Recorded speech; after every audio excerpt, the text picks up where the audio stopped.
Right. Hello, everybody. Welcome back to my living room in beautiful Barcelona. I'm here once again with Laura from La Casita de Laura. Hello, Laura. Hola, hola. How are you doing? Great. Beautiful day here in Barcelona. I hope you're doing well down in Las Palmas de Gran Canaria, where we Yes, met it's last year.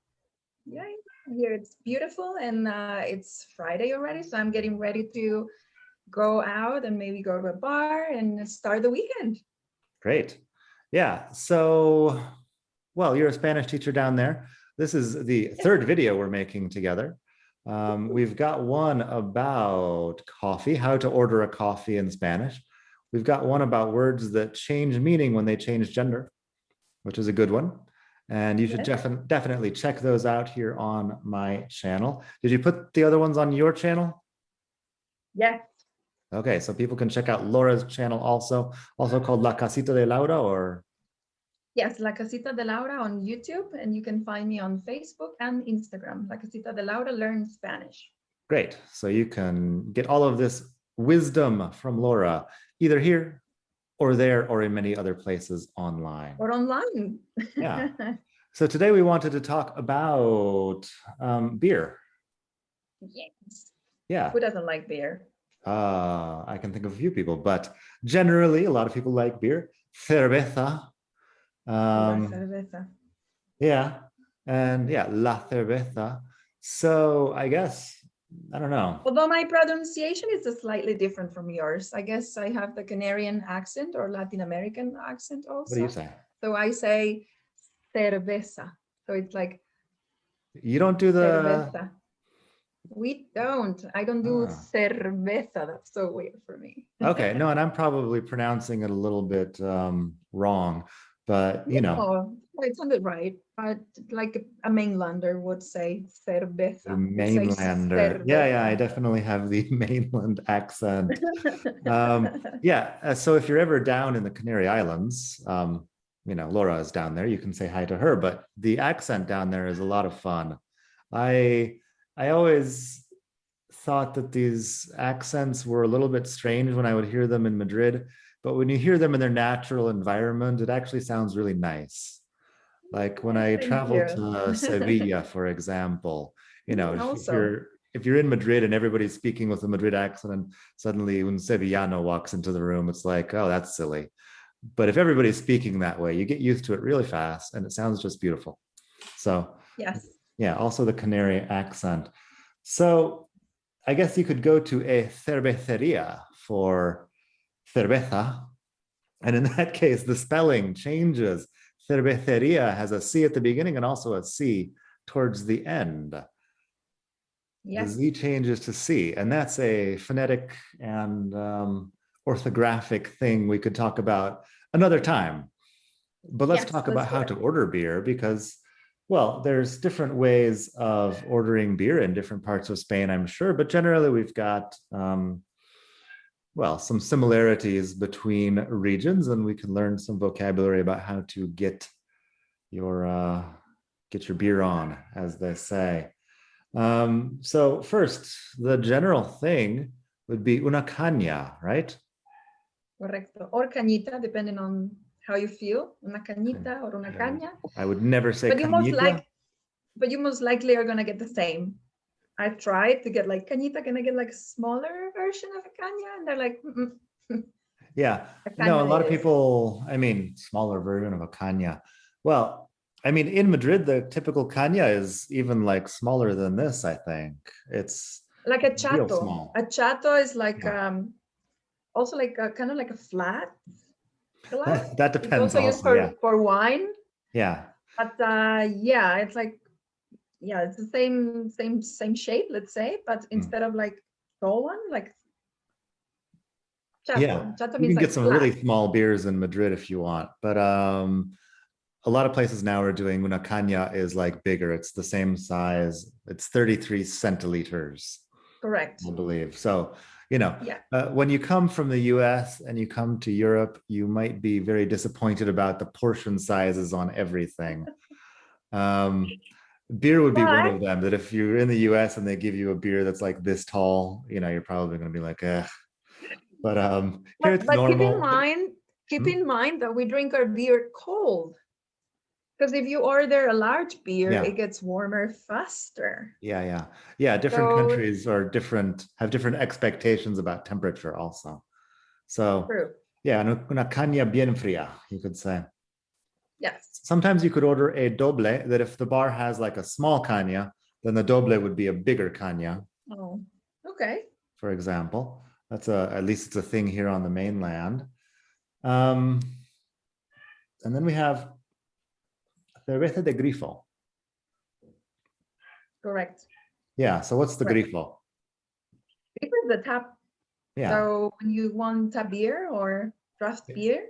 Yeah, cerveza draft de beer grifo. or beer on tap is cerveza de grifo. Grifo would be it's also the tap for water in your kitchen or whatever. Is a The grifo. sink.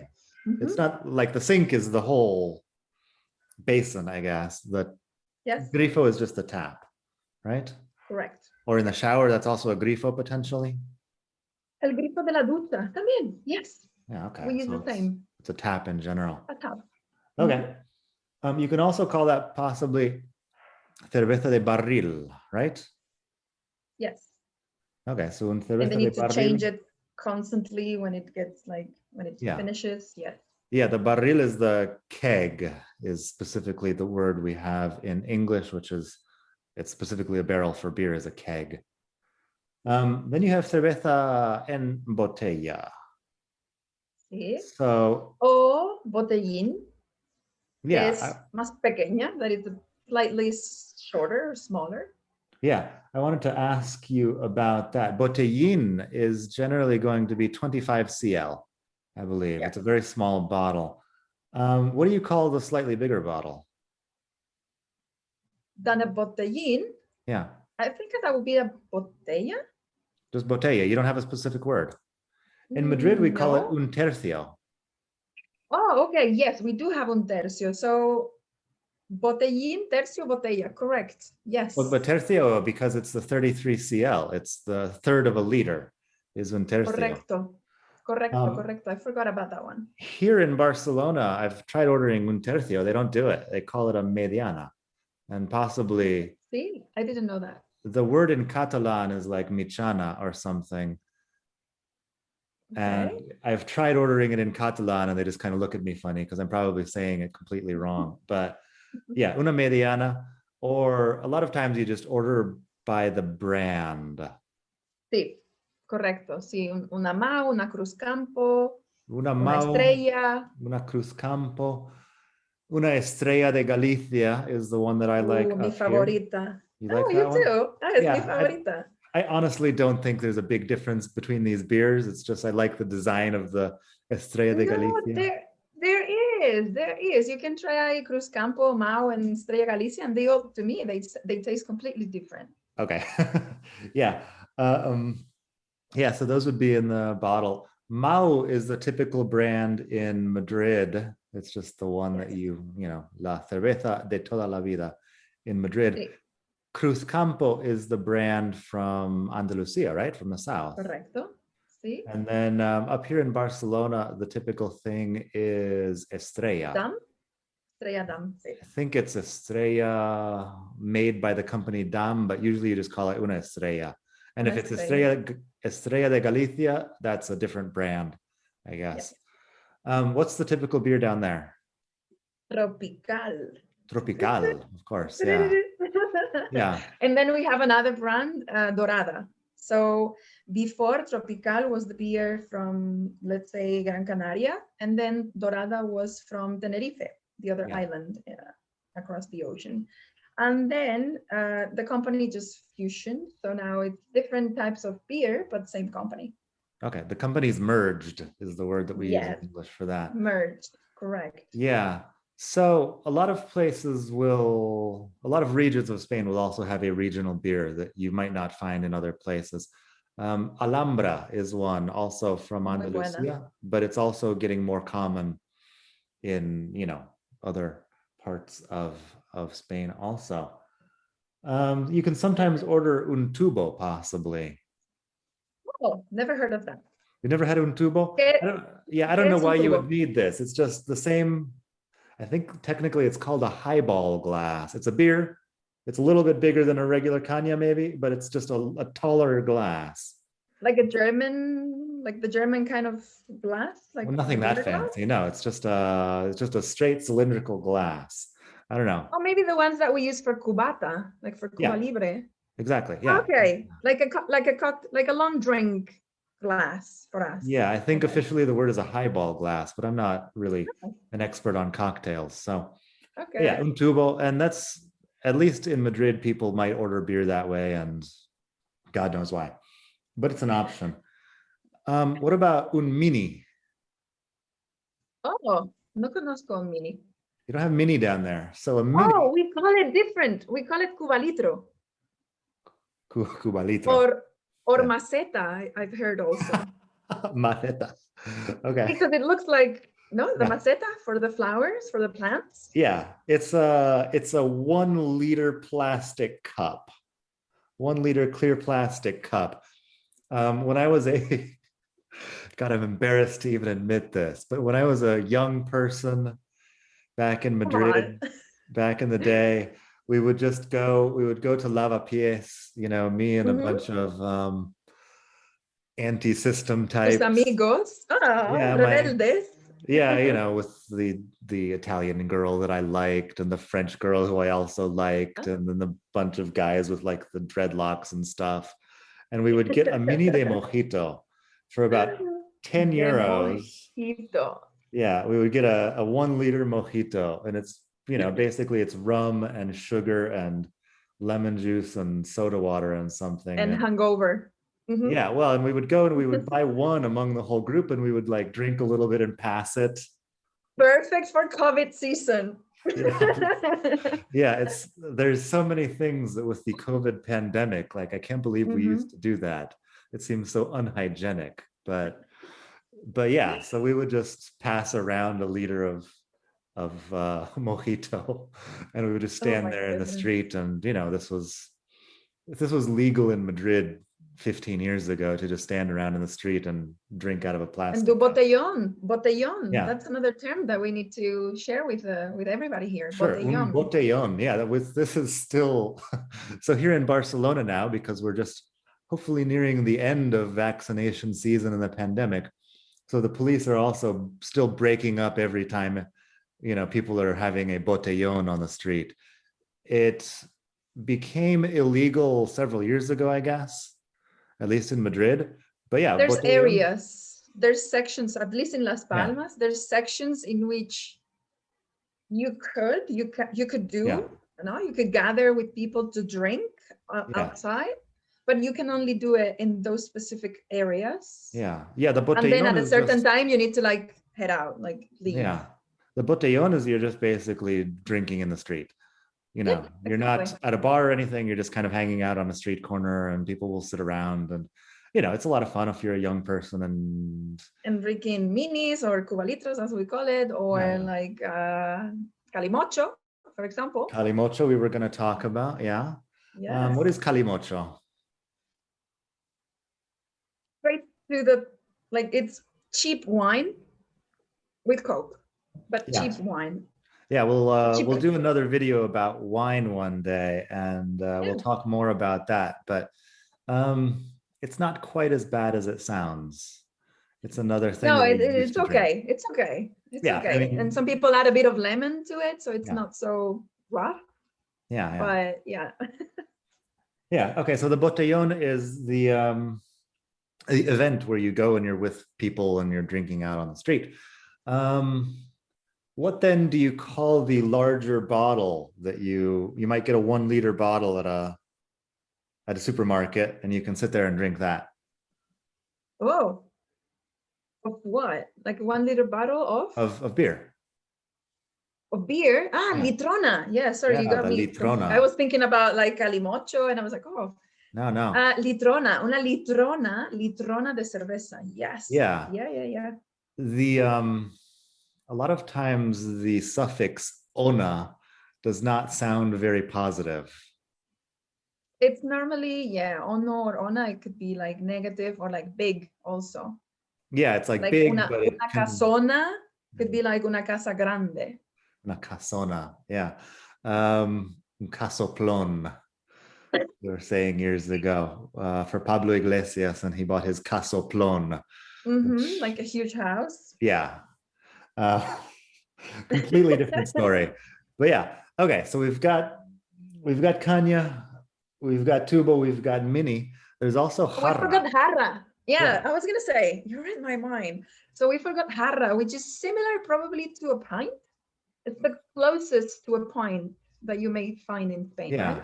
It would be a pint or maybe a bit bigger, but instead of, plastic like the Mini, it's, an actual mug with a handle on it. Yeah.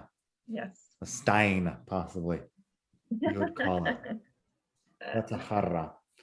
Yeah. And yeah, I guess not too much else to say. What if you wanted something without alcohol for some reason?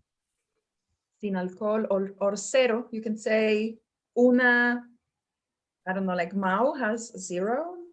I know for sure. So una Mau cero or una Mau sin alcohol. Yeah, I've heard people saying sin alcohol. There's a brand that has a 0,0, which means it has absolutely no alcohol. I think the sin alcohol might have a tiny bit because they've taken the alcohol out of the regular beer. But yeah, so you can get una sin alcohol. You could also probably get one sin gluten. I was gonna say, yeah.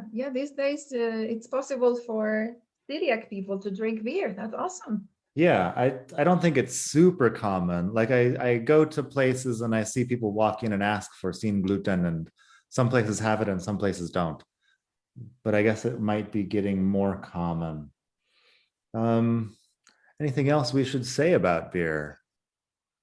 But you should have one once a week at least. Once a It's week, fresh, yeah. it's nice, and in Spain you can find nice beers. Also, we recently, in like I would say the last 10 years, many new breweries have arrived, like have come to life and started like introducing these more organic beers also in the market. So it's really interesting. There's a Yeah, huge industry. organic beer or like craft beer, for example. Correct. Mhm. There's different kinds of IPA in Spanish. Okay, yeah, you don't Una say, IPA. yeah, you don't say the different letters. You say una IPA, Una IPA. which is an IPA, which is, do you know what IPA stands for? Indian Pale Ale. Indian Pale Ale. Yeah, and I don't even know what India has to do with this sort of pale ale. Potentially, it was invented by the British in India 200 years ago or something. I'm really not My certain. knowledge doesn't get that far. Yeah. A pint, you could say una pinta, You could, for but example. people may look like, do you like, you're British, right? Yeah. Well, if you go to an Irish bar or Okay, yes, something definitely. like Yeah, if you're that, an Irish bar, then you're talking the language. yeah, you definitely would not order well, I assume you could order a canya in an Irish bar, but if you go to an Irish bar, you usually get una pinta de Guinness or one of the other brands. You have pinta or you have media pinta, I guess, are your options there, right? Media pinta is a half pint and a pinta is the regular pint. And some places, if you go, they'll tell you pinta americano, pinta, I don't even know. There's like an American size pint and then there's a standard pint. It's a story. I have no idea. I want a beer. Yeah, but yeah, usually you're just gonna not be ordering Guinness and you'll be getting a caña or a tercio, una botella, or whatever. Anyway, And beer is cheap in Spain, so it is. Yeah. it is. Yeah, beer can be pretty cheap and you can come down and have some fun. Yeah. Anyway, thank you, Laura. People can get in touch with you online, Yes. La Casita de Laura. On Facebook, on Instagram, and if they have any questions and they are curious to, I don't know, learn how to say other things like ordering other food or at a restaurant or getting some tips on language, so they can just contact me or you, and then we can create another fun video to share with you guys. Great. Thank you, Laura. Hasta pronto. Bye.